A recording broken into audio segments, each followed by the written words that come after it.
안녕하세요. 저는 정미숙입니다. 올해 53이고 이 집에서만 20해를 살았습니다. 결혼하자마자 남편과 함께 들어왔죠.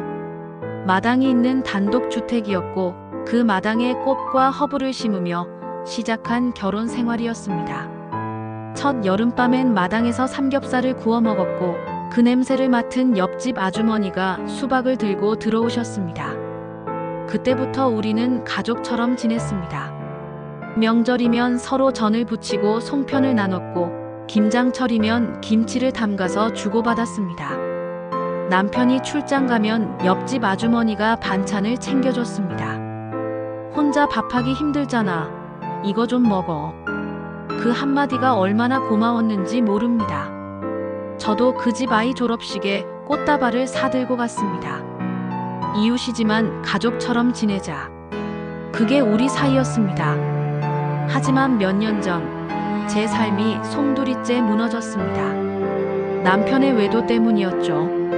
그 사실을 알았던 날 손끝이 차갑게 식어 내려갔습니다. 심장이 미친 듯이 뛰다가 금방이라도 멎을 것 같았습니다.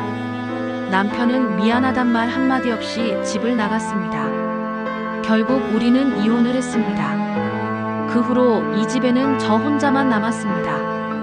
혼자 사는 건 생각보다 훨씬 힘들었습니다. 경제적으로 빠듯하니 담장이 깨져 있어도 그냥 두었고 겨울엔 보일러도 최소한으로 틀었습니다. 밤에 불 꺼진 거실에 앉아 있으면 집이 괜히 더 크고 차갑게 느껴졌습니다.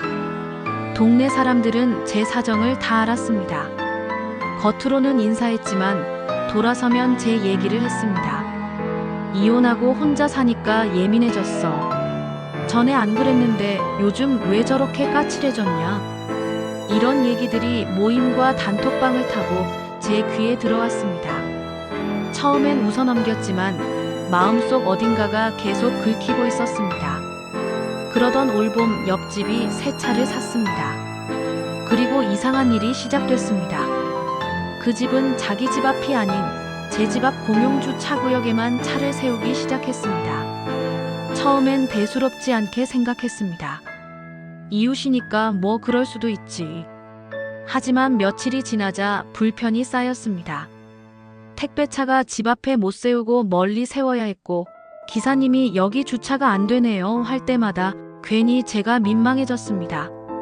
친구가 잠깐 들르겠다며 왔는데 야, 집 앞에 자리 하나 없네. 어디 세워야 돼? 그 목소리에 웃으며 대답했지만 속으로는 한숨이 나왔습니다.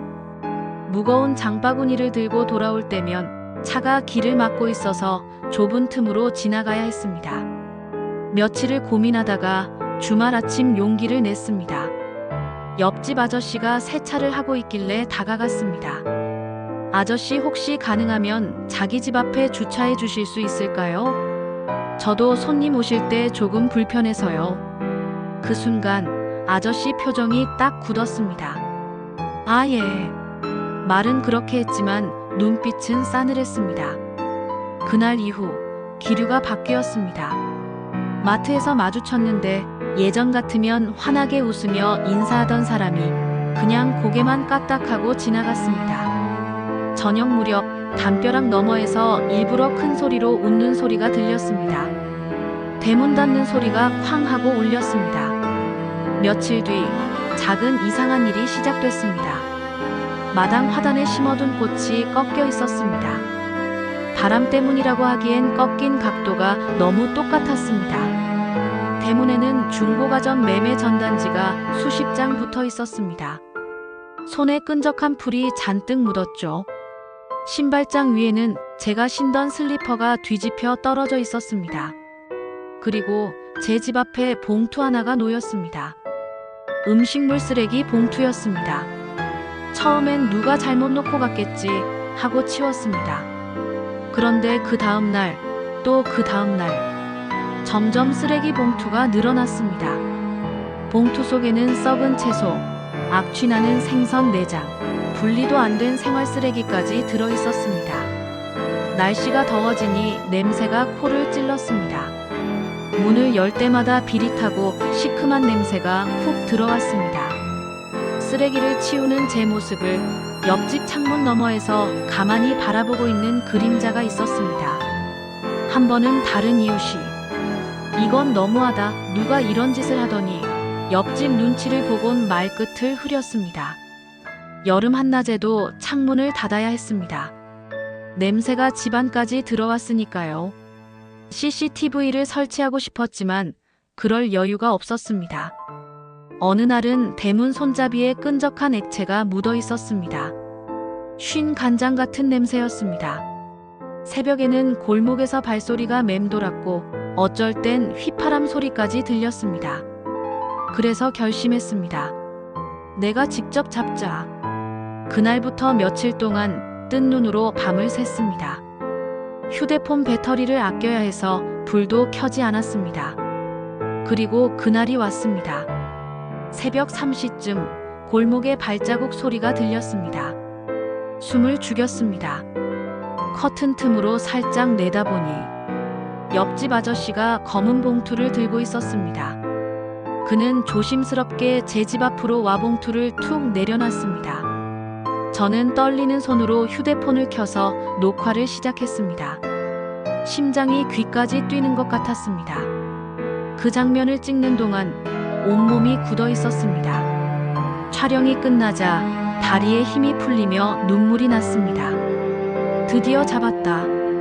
다음 날 아침, 저는 그 영상을 동네 모임 단톡방에 올렸습니다. 저 예민한 게 아닙니다. 이게 현실이에요. 그런데 사람들의 반응은 예상과 전혀 달랐습니다. 옆집이 글을 썼습니다. 나는 오랫동안 혼자 사는 정미숙 씨가 안쓰러워서 이것저것 챙겨줬다. 그런데 남인 것처럼 주차 하나 못하게 하길래 섭섭하고 화가 나서 그랬다. 그 말을 듣자 단톡방 분위기가 뒤집혔습니다. 그래도 이웃끼리 그걸 몰래 찍어서 단톡방에 올려. 그건 좀 너무했다. 이후엔 실명을 쓰진 않았지만 예민한 사람은 같이 살기 힘들다는 글이 올라왔습니다. 마트에 가면 뒤에서 제 얘기를 하는 목소리가 들렸습니다. 그게 그렇게까지 할 일이야? 에이, 그냥 넘어가지. 모임에 나가면 자리 배치해서 제 자리는 구석으로 밀려 있었습니다. 아무도 제 옆에 앉으려 하지 않았습니다. 며칠 뒤 집 앞에 과일 껍질이 버려져 있었습니다. 그 다음엔 담배꽁초가 잔뜩 쌓였습니다. 우편물이 사라지거나 비에 젖어 엉망이 된 상태로 발견되기도 했습니다. 연락하던 이웃들도 하나둘 연락을 끊었습니다.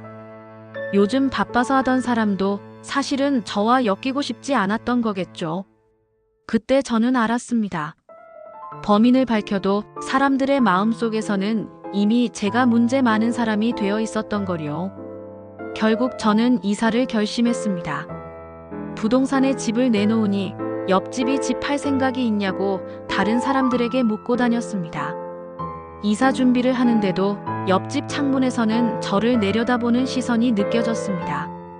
짐을 싸며 웃고 울던 순간들이 떠올랐습니다. 남편과 웃던 부엌 김장을 나눴던 옆집 마당, 그리고 쓰레기가 놓였던 바로 그 자리까지. 이웃이 적이 된 집은 더 이상 제 안식처가 아니었습니다. 이웃끼리의 인연은 생각보다 가볍더군요. 그 가벼움이 제 발길을 집 밖으로 밀어냈습니다.